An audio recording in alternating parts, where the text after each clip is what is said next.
داهاتووی عێراق دوای جەنگی ئیسرائیل و حەماس بەکوێ دەکات. سەرەتای هەڕەشەکانی ئەمریکا بۆ عێراق لە دۆلارەوە دەستی پێک.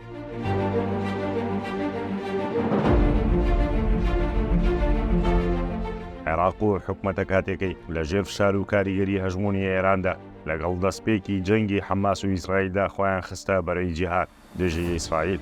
یەکلایی بوونەوەی خێرای حکومەتە شیعەکەی عێراق بەلای ئەمریکا دۆستەکانی ئیسرائیل تێکی نوێ نەبوو کە پێشتر و پێش هەژمانگ هێزە شیعەکان یاساییکردنەوەی پەیوەندیان لەگەڵ ئیسرائیل بە کوفر و دەرچوون لە ئیسلام لە قەڵەمدا و تەخوینی هەر هێزێکیشیان دەکرد کە پشتگیریە و پرۆژەیە بکات.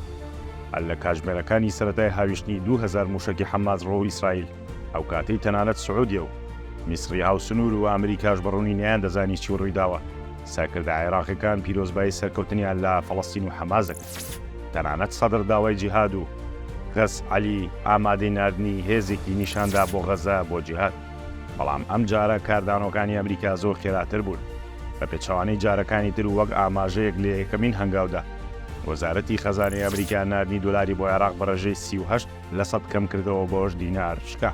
کەناڵی CBNC ئەمریکی لە راپۆرتێکدا ئاماژەی بۆ کردووە کە نیشانەکانی سەرەتای جەنگ و گوشارەکانی ئەمریکا لە عێراقەوە دەرکەوت. ئەویشکاندنی بەهای دراوەکەیەتی ئاماژەکان ڕوو ئەوەن دینار زیاتریش بەهای خۆی لەدەست بدە.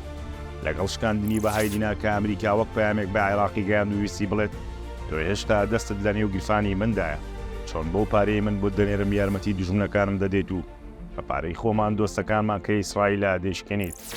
تەنانەت ڕۆژی دوای بەرزبوونەوەی بەهای دۆلار لە عێراق و دابەزینی بەهای دینار لەگەڵیشیدا بەهای تومەنی ئێرانی زیاتر دابەزی و گەیشتە سەر و 5 بڵێن.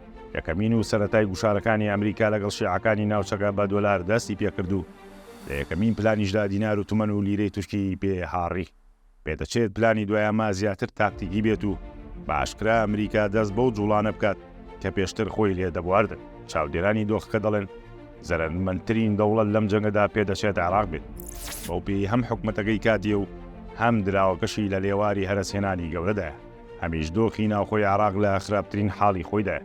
فایق عەلی چاودێری ئۆپۆزیسیۆنی عێراقی لە نوێترین دیداریدا گوتی پێدەچێت دوژمنەکانی سوودانی بانقەس و بۆ دروستکردنی گوشار بیانەوێت ئەو قسانە بکەن. ئەویش ناردنی هێزە بۆ غەزە، چونکە تەنانەت ئێرانیش تا ئێستا بە فەرمی نەیوێراوە ئەمە بڵێت. بۆیە بێتەچێت بەم جۆرە بیانوێت سوودانی لە بەردەم ئەمریکەکان ڕووگیر بکەن. ئەوەی چاودێرانی سیاسی بەگشتی بۆی دەچنەوەیە کە عێراق دوای جەنگی ئیسرائیل و حەماس هەمان ئەوەی عێراق نابێت و زەرمەندترین دەوڵەتی ناوچەکە دەبێت، چونکە ئێران جەنگێکی بە وەکالەت بە عێراقیش دەکات و ئەویش بەکاردێنێت.